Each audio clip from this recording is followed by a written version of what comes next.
আসসালামু আলাইকুম রহমতুল্লাহি ওবরকাতুহু। সম্মানিত দর্শক, পররাষ্ট্রমন্ত্রী উনি ডক্টরেট কিনা জানি না, জনাব খলিলুর রহমান। তিনি জাতিসংঘের সাধারণ পরিষদের যে চলমান বৎসর যাচ্ছে, অধিবেশন শুরু হতে যাচ্ছে, সেখানে একটি বছরের জন্য এই সাধারণ পরিষদের সভাপতি নির্বাচিত হয়েছেন।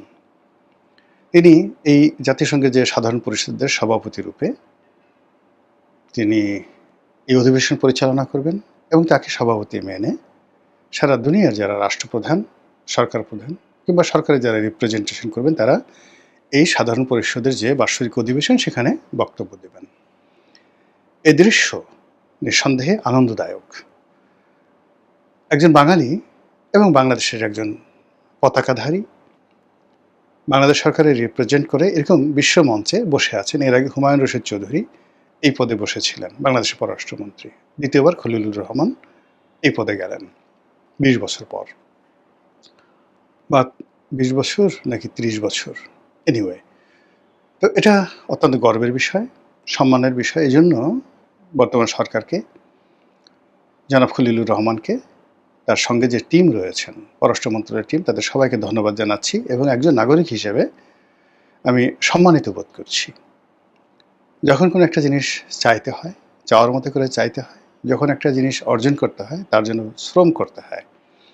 তো এই পদে লড়াই করার জন্য সরকারের সমর্থন দরকার ছিল, প্রধানমন্ত্রীর উইল ফোর্স অ্যান্ড ডিজায়ার দরকার ছিল এবং একই সঙ্গে বহু মানুষের যাকে বলা হয় এখানে অংশগ্রহণ ছিল। সবাই পরিশ্রম করেছেন, যার জন্য এই ফলাফলটা এসছে। তো এই গেল ভালো দিক। আর এই যে প্রাপ্তি, এই যে অ্যাচিভমেন্ট, এটা নিয়ে নানা রকম সমালোচনা হচ্ছে। এই বিষয়গুলো আমাদেরকে কগনিজেন্সে নিতে হবে এবং এই বিষয়গুলো খোলামেলা আলোচনা করতে হবে। প্রথম যে সমালোচনা হচ্ছে সেটি হলো খলিলুর রহমানকে পার্সোনালি টার্গেট করে।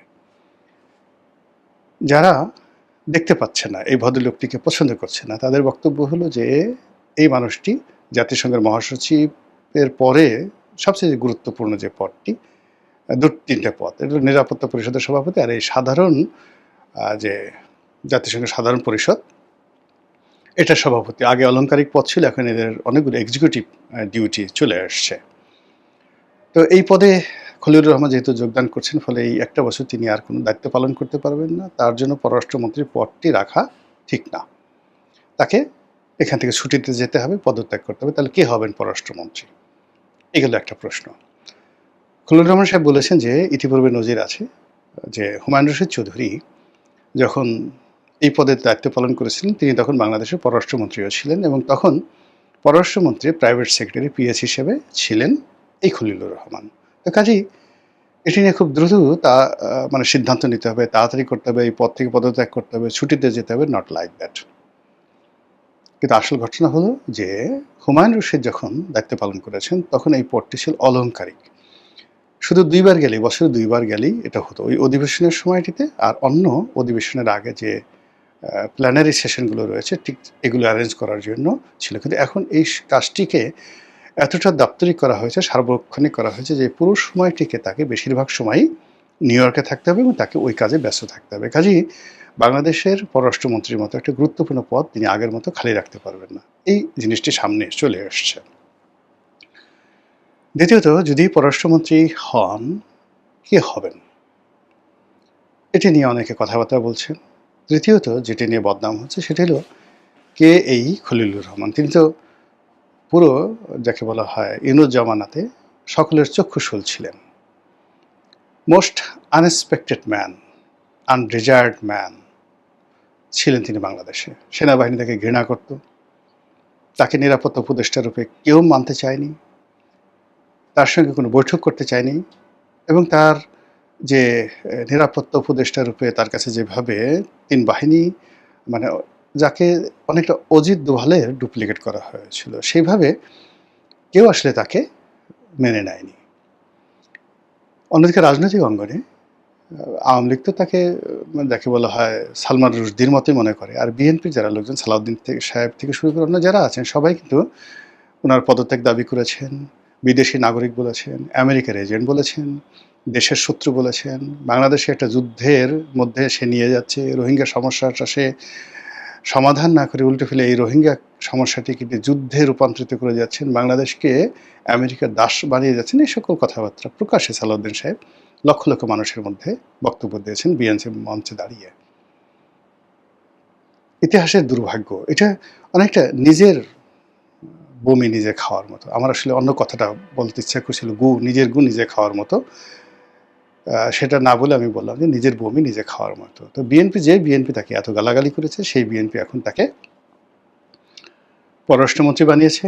আর এই বিএনপি তার সর্বশক্তি নিয়োগ করে তাকে জাতিসংঘের যে সাধারণ পরিষদ সেটার সভাপতি পদে মনোনীত করার জন্য, নির্বাচিত হওয়ার জন্য সমস্ত ফান্ড উজাড় করে দিয়েছে। কারণটা কি? সরকার কেন এই কাজটি করলো? আমেরিকাকে খুশি করার জন্য? আবার সে এত সহজে এখানে নির্বাচিত হয়ে গেল, একেবারে বাংলাদেশের জন্য এখন যারা জানে না, যারা বোঝে না, তাদের জন্য এটা মনে হবে যে এটা তো অসম্ভব একটা অর্জন, এটা বিএনপি তারেক রহমান সাহেবের অর্জন, তার কপাল, ফাটা কপাল। আবার যারা একটু বেশি বুঝেন তারা বলার চেষ্টা করেন, আরে আরে এই এত বড় একটা কঠিন জিনিস কি এমনি এমনি পায়? এটা পেয়েছে এই কারণে পেয়েছে যে আমেরিকা, ডোনাল্ড ট্রাম্প খুশি হয়ে তাকে দিয়েছে, খলিলুর রহমানকে একটা সেফ এক্সিট দিয়েছে। সে এখন আমেরিকাতে থাকবে। তারপরে তার দায়িত্ব শেষ হওয়ার পর সে যে আমেরিকার সঙ্গে বাংলাদেশ একটা চুক্তি করিয়ে দিয়েছে, সেই চুক্তির বলে বোয়িং প্লেন কেনা থেকে শুরু করে সামরিক সরঞ্জাদি কেনা শুরু করে, যে huge contribution to the American government, American nation, এবং অভিযোগ করা হয়ে থাকে খলিলুর রহমান আমেরিকার নাগরিক। কাজেই আমেরিকা তাকে সম্মানিত করতে চাচ্ছে, পুরস্কার দিতে চাচ্ছে, এই জন্য তাকে এই পদে বসিয়ে তাকে একটা সেফ এক্সিট দিয়ে দিল, ভবিষ্যতে যেন তাকে আরও বড় কিছু দেওয়া যেতে পারে। এ কথা অনেকে আলোচনা করছে। অন্যদিকে আওয়ামী লীগ যারা লোকজন আছেন তারা বলার চেষ্টা করছে, আরে এগুলো সব তো আমরা করে গেছি, এগুলো সব আমরা করে গেছি, আমাদের সেই কাজটা ধারাবাহিকভাবে বিএনপির জমানাতে এসে তাদের দায়িত্ব পড়েছে, তারা এটা সে শুধু টানিয়ে নিয়েছে, এগিয়ে নিয়েছে। এবং যদি ইউনূস সাহেব গত বছর চাইতো, এটা গত বছর হতে পারত। তো এনিওয়ে, এটার আসলে নিয়মটা কি? নিয়মটা হলো যে আমাদের এই অঞ্চলটিকে বলা হয় ইন্দো প্যাসিফিক অঞ্চল। তো এই ইন্দো প্যাসিফিক অঞ্চলে যে রাষ্ট্রগুলো আছে, অলমোস্ট 50টির মতো রাষ্ট্র রয়েছে। এই রাষ্ট্রের সদস্যরা পর্যায়ক্রমে সেই প্রতি 5 বছর অন্তর অন্তর এই পদে লড়াই করার জন্য বা এই পদে মনোনীত হওয়ার জন্য তারা চেষ্টা করতে পারে, লড়াই করতে পারে। তো এটা একটা অলংকারিক পদ, এটা অনেক সময় অনেকে যেতে চায়, অনেকে যেতে চায় না। এর আগে যে পররাষ্ট্রমন্ত্রী ছিলেন জনাব মাহমুদ সাহেব, যিনি পরে অর্থমন্ত্রী হয়েছিলেন, এই ভদ্রলোক আমার প্রতিবেশী ছিলেন ধানমন্ডিতে। আমরা প্রেস কাউন্সিলে, উনিও সদস্য ছিলেন, আমিও সদস্য ছিলাম 3 বছর। ওনার সঙ্গে আমার একটা অসাধারণ ভালো সম্পর্ক ছিল, ব্যক্তিগত সম্পর্ক ছিল। তো সেই সুবাদে যেটা জানি যে উনি যখন পররাষ্ট্রমন্ত্রী ছিলেন তখন বাংলাদেশের পরবর্তীতে পররাষ্ট্রমন্ত্রী ডক্টর মোমেন, তিনি তখন জাতিসংঘ মিশনে স্থায়ী প্রতিনিধি হিসেবে আছেন। তো তখনই আসলে 2016 সনে তার এই পদে মাহমুদ সাহেবের হওয়াটা প্রায় শতভাগ নিশ্চিত ছিল। তখন বাংলাদেশের পক্ষে সবাই, ওখানে তো কোনো প্রতিদ্বন্দ্বী ছিল না, বিনা প্রতিদ্বন্দ্বিতায় বিনা ভোটে ইলেকশনে তিনি এটা হতে পারতেন, কিন্তু আসলে উনি হতে চাননি। ওইটা লক করে রাখা হয়েছিল আগে থাকতে আওয়ামী লীগ জমানাতে। তো তিনি হতে চাননি, বিকজ তার ভালো লাগেনি, বলে আমি বুড়া মানুষ, বয়স্ক। তিনি যথেষ্ট, তিনি এতটা বয়স্ক মানুষ মাহমুদ সাহেব, তিনি এই যে আমাদের যে অর্থমন্ত্রী ছিল সালেহ সাহেব, তারপরে এই যে আব্দুল মোমেন সাহেব, এদের সরাসরি ঢাকা বিশ্ববিদ্যালয়ের টিচার ছিলেন, অনেক সিনিয়র মানুষ। তো বলে যে আমার আমেরিকা ভালো লাগে না, নিউ ইয়র্ক ভালো লাগে না, আমি আসলে এটা নাই। ফলে উনি এটা বাদ দিলেন। পরবর্তীতে 2019 সনে যখন মোমেন সাহেব মন্ত্রী হলেন, তখন এটাকে তিনি আবার প্রতিদ্বন্দ্বিতা করার জন্য 2026 সনে প্রতিদ্বন্দ্বিতা করবেন, এই জন্য তিনি সেটাকে লক করে দিলেন। লক করে দিয়ে তার জমানাতে তিনি যতদিন ক্ষমতা ছিলেন 24 পর্যন্ত এই ২৬ সনের এই নির্বাচনে বাংলাদেশ অংশগ্রহণ করবে এজন্য সমস্ত কাজগুলো তিনি করেছেন। আবার ডক্টর মোহাম্মদ ইউনূসের জামানাতে যারা নিয়োজিত হয়েছেন তারাও কিন্তু এই কাজটি এগিয়ে নিয়েছেন এই ২৬ সনের নির্বাচনে অংশগ্রহণ করার জন্য। আর এই নির্বাচনে যেহেতু লক করা ছিল কেবলমাত্র সাইপ্রাস একটা ছোট দ্বীপ রাষ্ট্র, তারা প্রতিযোগিতা করেছে। আর তারেক রহমান সাহেব ক্ষমতা আসার সঙ্গে সঙ্গে যখন তিনি এটা জানলেন বা তাকে বলা হলো যে এরকমভাবে সব কাজ করা হলো, তিনি বললেন নিশ্চয় এটা একটা ভালো জিনিস হবে।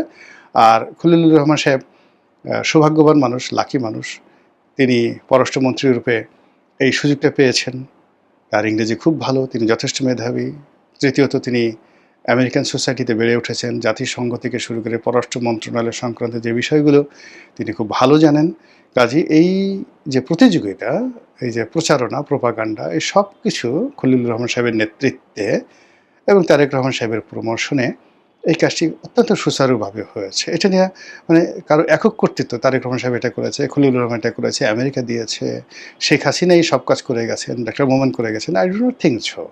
আমি মনে করি এটা আমাদের একটা জাতীয় অর্জন এবং এই অর্জনটিকে আমরা কাজে লাগাবো এবং ওই অফিসেতে একটি বছর আমাদের পররাষ্ট্রমন্ত্রী বসে থাকবেন এবং সেটাকে কাজে লাগিয়ে জাতিসংঘের যে সকল প্রাপ্তি আছে, যে সকল জায়গায় রয়েছে, যে সকল অনেক জায়গা আছে, জাতিসংঘের মানবাধিকার কমিশন আছে, জাতিসংঘের যে কোর্ট আছে, ইন্টারন্যাশনাল কোর্ট অফ জাস্টিস আছে, মানে এগুলো সবই আসলে কোঅর্ডিনেট করে সাধারণ পরিষদ। এই পদের যেহেতু সর্বোচ্চ পদে আমরা বসেছি, কাজেই জাতিসংঘ থেকে যা কিছু প্রাপ্তি বাংলাদেশের জন্য সেটি এই জমানাতে সবচেয়ে বেশি আসবে, এটাই আশা করি।